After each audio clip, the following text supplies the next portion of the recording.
So we're at that time of year where it's time to start looking forward and making plans for 2024, and we're better to start than with my anticipated releases of the coming year.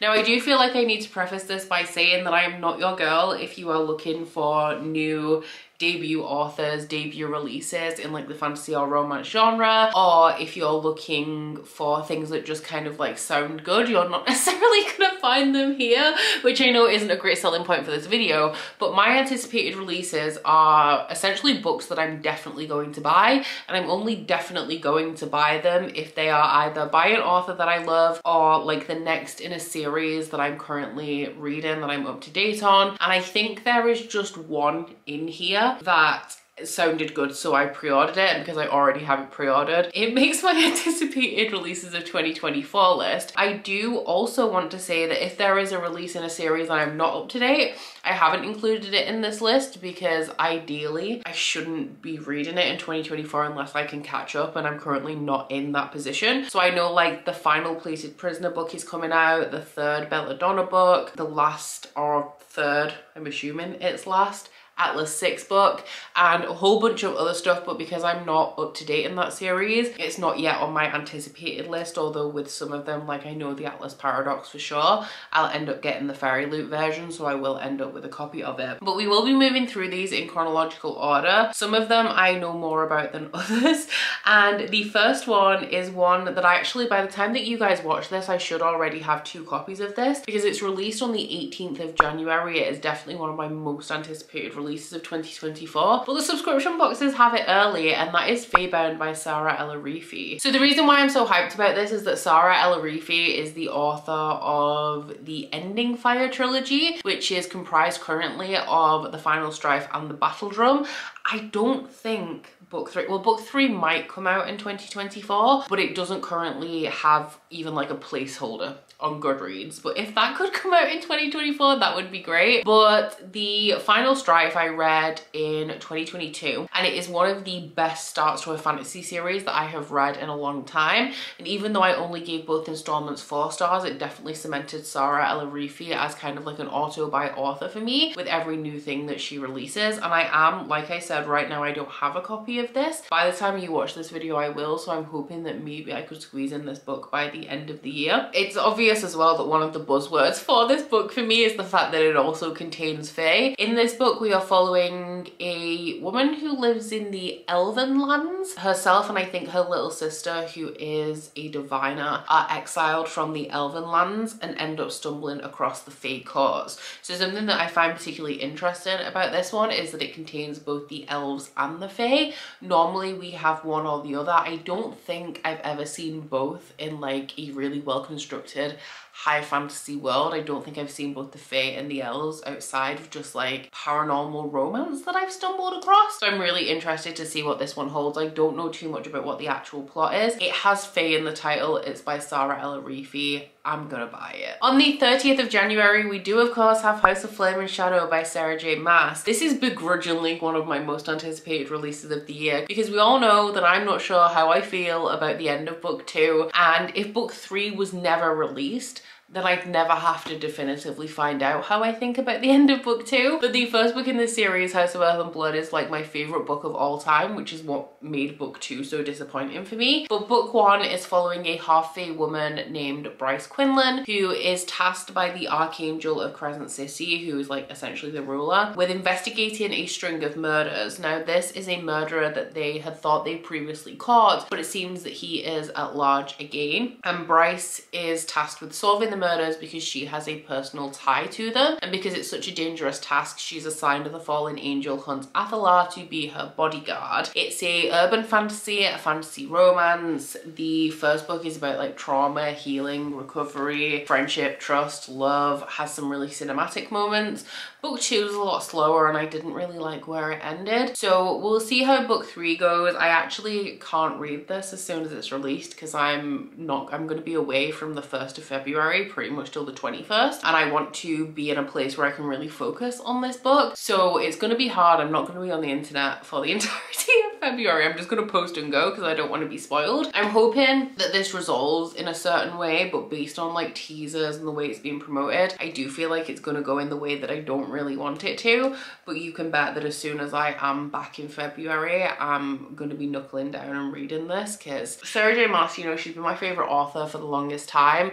I don't really love the direction of her last couple of books, but you know, I'm going to see Crescent City out, and I'm going to continue to read all of her books if we're being honest. I just don't really like the direction that this one's going, so I'm anticipating but dreading House of Flame and Shadow. For the 6th of February, we have the first of 2 Ali Hazelwood releases for 2024, which is Bride. Now this is a paranormal romance, and I typically don't like paranormal romance very much, but it's Ali Hazelwood. We know I've discovered Ali Hazelwood in 2023, and I have eaten up like all of the STEM romances. I only have the YA, which I've only just got, and also her short story collection to get through. Everything else I have devoured and given 5 stars to. So if I'm going to read paranormal romance by any author, it's going to be Ali Hazelwood. I don't really know too much about this one, but I believe that it is about a vampire bride who has to marry an alpha werewolf to cement like a peace treaty between the two like feuding species. I'm a little bit nervous because while I'm mainly reading this because it's Ali Hazelwood writes contemporary romance, so I don't know what Ali Hazelwood's ability to write fantasy is, but we'll see how it goes. It's definitely one that I'll be getting, and I think, yeah, the Illumicrate have announced their version, so that's the one that I'm going to be getting. On the 22nd of February, we have a rare YA fantasy, which is A Tempest of Tea by Hafsa Faisal. I read We Hunt the Flame. I still haven't read We Free the Stars, but I read We Hunt the Flame earlier this year, and I really, really loved it. It's one of the best YA fantasies that I've read in such a long time. So when I saw that Hafsa Faisal was releasing something new in 2024, I have to read it. I do suspect that this is going to end up being a subscription box book. It just seems like the kind of book that's going to be in like Fairy Loot or Illumicrate or something. So as of yet, I have not pre-ordered it. But this one is like it's paranormal again, but also like very Six of Crows-esque, where we're following somebody who owns a tea room that is just like a regular tea room in the day, and at night it transforms into an establishment that caters for vampires. After her establishment is threatened, our main character has to put together a band of misfits to like infiltrate the glittering and dark vampire society. So while it is paranormal, which still do not love, I trust Hafsa Faisal to put, because my favorite thing about We Hunt the Flame was the world building and the complexity of the plot, and how like the pacing was really good throughout the book as well. So I believe that Hafsa Faisal kind of like has the skill to pull it all together and create a world that is like super intriguing while still like has one foot in reality with just like the vampire society on the side. For the 29th of February, we have another one of my most anticipated sequels, which is Empire of the Damned by J. Kristoff. The Nevernight series is one of my favorite series of all time, so I was actually a little disappointed by Empire of the Vampire because it turned out to be a 4-star read for me, not a 5, which I really just did not expect. But Empire of the Damned is going to be released at the end of February, and based on the end of Empire of the Vampire, I'm really excited to get into it. Empire of the Vampire is like a Name of the Wind type story where we're following this guy called Gabriel, who is a Silver Saint, which is like this legendary brotherhood of vampire hunters, and he is about to be executed. But before, like, vampires have taken over the world, but before he's executed, this vampire comes to him and says like, tell me your life story so that it will go on and people can learn from it. So the story is told in 3 timelines.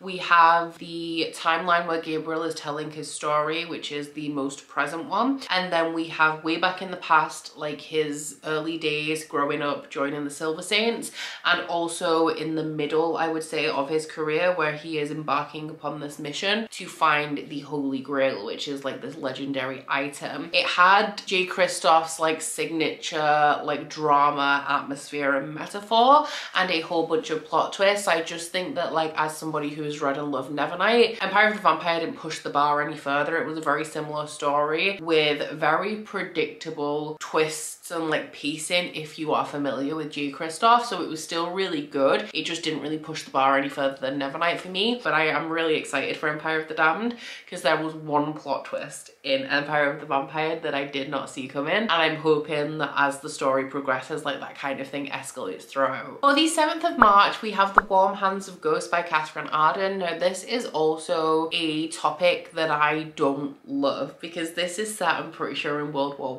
I, and Catherine Arden is the author of the Winter Night trilogy, which is set in like 14th, 15th century Russia, and it was that series that made me realize that I love historical fantasy. So I've been waiting for Catherine Arden to release like a new adult story for such a long time. It is about a woman who was a field nurse in the Great War. I think it's set in 1918. And she leaves her brother to return home only to find out that he's been killed in the trenches. So I think she then goes back to Belgium to try and find out what's happened to him. The way that the synopsis is laid out, it seems almost like it's fabulism or more magical realism than straight up fantasy, with some like kind of mysterious occurrences, and it all sounds like very whimsical in the way the magic is intertwined throughout this story. I know a perspective in this book is also the main character's brother Freddie, who wakes up after like an explosion and finds himself with a German soldier who he then befriends, and together they kind of like try and figure stuff out. So it's not my comfort zone at all, but I love Catherine Arden, so I'm kind of trusting that with it being a Catherine Arden story, I'm still gonna love it even though it's set at a time that I don't typically enjoy reading about. Another historical fantasy that I'm very excited about is released on the 11th of April, and that is Leigh Bardugo's The Familiar.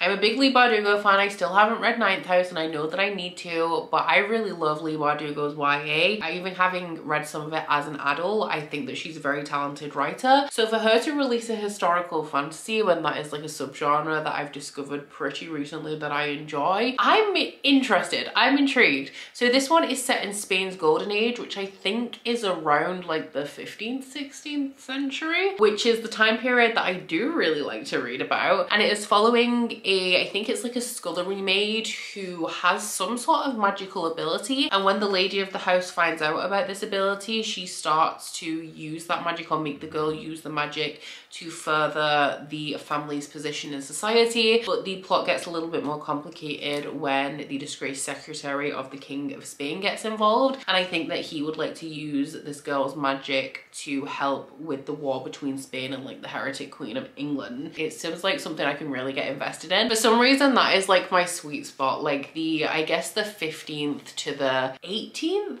19th century, where all of Europe was kind of just like fighting with each other. I like the glitz and the glamour and the excess of some of those periods as well when it comes to like royalty and nobility. So I think that this is something that Leigh Bardugo could be very good at writing, because I know how talented she is at like creating an atmosphere. The book that's like been added here completely out of left field that I pre-ordered it in July, so I guess it's now one of my anticipated releases, is Bloodguard by CC Robson. It is released on the 16th of April. The reason why I pre-ordered it is that it just came up on my Amazon page when I was scrolling through like looking for something else. It's by the same publisher as Fourth Wing, and it has a limited run first edition like Fourth Wing did with a sprayed edge. So I was like, you know what, I'll just pre-order it. I can cancel it if I want to, but if this turns out being the next like hottest fantasy romance, I already have it in my cart. I don't actually know too much about it. I did glance at the synopsis when I ordered it to make sure it was actually something that sounded interesting to me. I know that it focuses on gladiators, and our main male character is a gladiator. He has been fighting in the gladiatorial arenas for quite some time,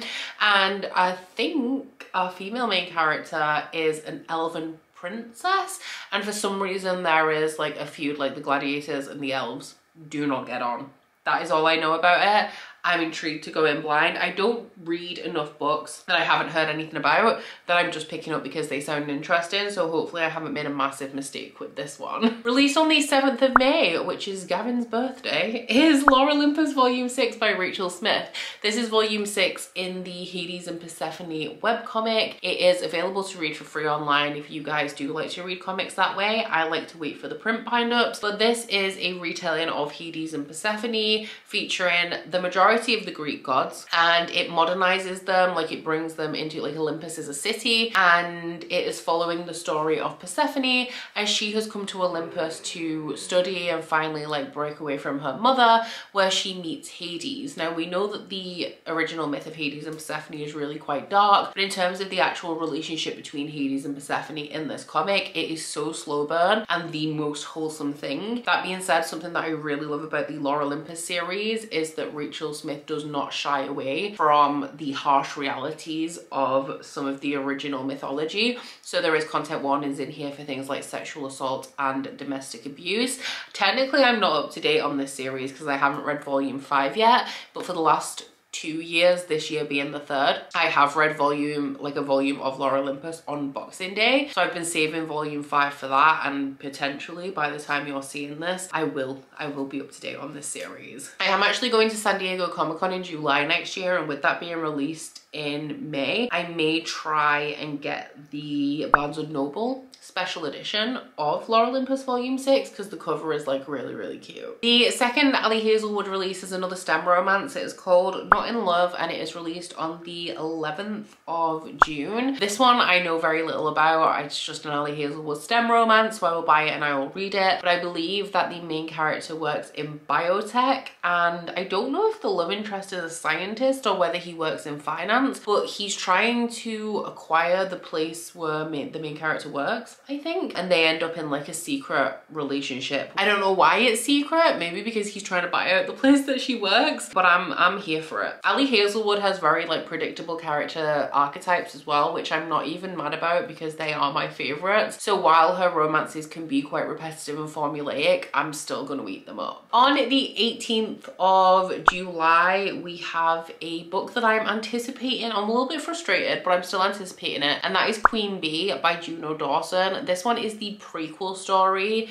to Her Majesty's Royal Coven. I'm frustrated because like all of Juno Dawson's books in this series end on a really big cliffhanger, so what I want in 2024 is book 3, not a prequel, but I will read a prequel regardless. So Her Majesty's Royal Coven is a contemporary fantasy following 4 women who were best friends growing up, and they were all in a coven together. In their like early 20s, there was a war between the warlocks and the witches, and since the war they've all kind of gone their separate ways, but because of their shared childhood they do still keep in touch. The main plot of Her Majesty's Royal Coven is that one of these women is now the high priestess of Her Majesty's Royal Coven, and there is a prophecy that a sullied child is going to herald the arrival of a demon that will bring about the end of days. So the high priestess contacts one of her old friends because she thinks that she's found this child, and she thinks that Neve, her friend, can rehabilitate the child. The prequel story, Queen Bee, I'm not gonna lie, I have not even looked at the synopsis, but as far as I'm aware, it is about Anne Boleyn, who is the founder of Her Majesty's Royal Coven. So we're taking it right back to the roots of HMRC. As we've discussed multiple times in this video, I love a historical fantasy, so I'm pretty sure I'm here for it, but I also really want book 3. For the 12th of September, I have a book that I don't think is necessary, but I think I am gonna pick it up and read it anyway, and that is Somewhere Beyond the Sea by TJ Klune. So this is the sequel to The House on the Cerulean Sea, which was previously a standalone fantasy that I don't really think needs a sequel. The first book is about a guy who works for like a magical equivalent of social services, where he goes and investigates essentially like orphanages for magically gifted children and reports to the government whether they're being run correctly and whether the children are safe. Now he has absolutely no empathy for anybody, and he does his job to the letter. He's very like closed off emotionally. He also like just comes home, goes to work, goes home, has a very strict routine, and never really goes outside of his comfort zone. But all of that changes when extremely upper management task him with going to the house on the Cerulean Sea where the world's most dangerous children are living, and to report back to them how they're being treated, and also to report back on the man who runs the house on the Cerulean Sea. The whole, I guess, like point of the story and like TJ Klune's more wholesome fantasies is that this main character kind of pushes himself outside of his comfort zone, and through that like he really learns to open up and to live. And this sequel is following on from that, where like Arthur and Linus have to kind of fight for the house on the Cerulean Sea once again. I think the house on the Cerulean Sea was perfect perfect as it was. I don't think it needs a sequel, but we'll see how this one stands up. In most cases like this, I find the sequels to be unnecessary, but there's always an exception. Allegedly, on the 12th of September 2024, Silverborn by Jessica Townsend is going to be released. I say allegedly because this book was supposed to be released in 2022, I think, and she's still not here. I would like it if she arrived sometime soon, because this is book 4 in one of my favorite series of all time, which is the Nevermore series. The first book is the Trials of Morrigan Crow. It's actually a middle grade series, but it's one of those that kind of transcends its demographic and can be read pretty much by everyone. At any age, you would take something different from this book. But we're following a cursed child called Morrigan Crow, who is supposed to die, I think, on the eve of her 13th birthday. And in her town, they have this bidding day where people, like business owners, come to take on apprentices to learn their trade. And Morrigan's really not expecting anybody to bid on her because she's gonna die soon, and everything that goes wrong in her town is blamed on her anyway. So she doesn't think anybody's going to want her, but she receives an invitation from Jupiter North to attend the Wondrous Society in Nevermore, and off she kind of like embarks on this magical adventure. So I think this series is going to be 9 books in total, with it being broken up into like 3 book story arcs. So with book 4 being the beginning of the next like chapter in the story, I think that's why it's taking a little bit longer, but I need this book, so I'm really hoping that 2024 is the one. So that just leaves us with 2 that I hope are coming out in 2024 that currently have no news or release dates on them. The first one is, of course, my most anticipated release of my life, which is Red God by Pierce Brown. When they announced Lightbringer, they did say that Red God would follow shortly afterwards, so I'm hoping that that means 2024. It's not a big deal that it hasn't been announced yet. It's such a big release that they don't need a massive like announcement, like a massive amount of time before it's actually released. And it is obviously like very early days, it's December right now, but if that one could come in 2024, that would probably like set me up for my best book of the year. And then the other one is the sequel to The Pomegranate Gate by Ariel Kaplan. So this one doesn't even have like a placeholder on Goodreads at the minute.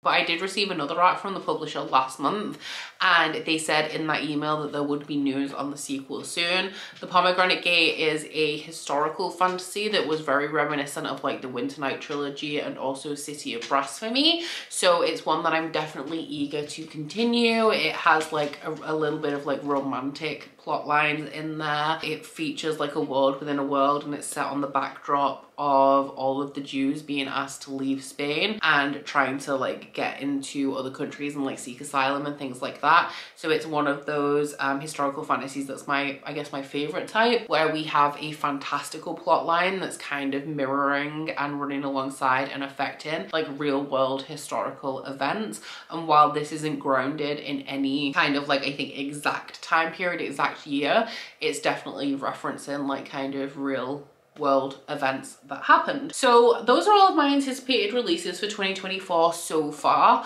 Obviously it is early days. I expect quite a few books to be announced that we don't know about yet, that are going to end up being books that I buy, read, enjoy. But at the minute, this is what we've got. I do think, as you noticed, obviously, as we go throughout the year, with it being so far in advance, the releases got sparser, and this year I feel like I have less anticipated releases than usual. So I do think in 2024 I will make a follow-up in probably around June, outlining any anticipated releases I have for the second half of the year, because we're quite sparse pretty much from May onwards. Actually, there isn't too much on this list. Everything seems to be coming out in February at the minute. But down in my comments, please let me know what your most anticipated release of 2024 is. Aside from that, guys, please don't forget to like this video if you liked it, and subscribe if you wanna. If you head into my description box, you'll find a link to my Goodreads, Instagram and Twitter if you'd like to follow me on any of those, as well as a link to my Bookish Candle website, the Etsy for that, and a 10% off discount code. But that's it from me today, guys. Bye. Oh, you bite your friend like chocolate. You say you'll go when nobody knows, with guns hidden under our petticoats. We're never gonna quit it, no, we're never gonna quit it, no.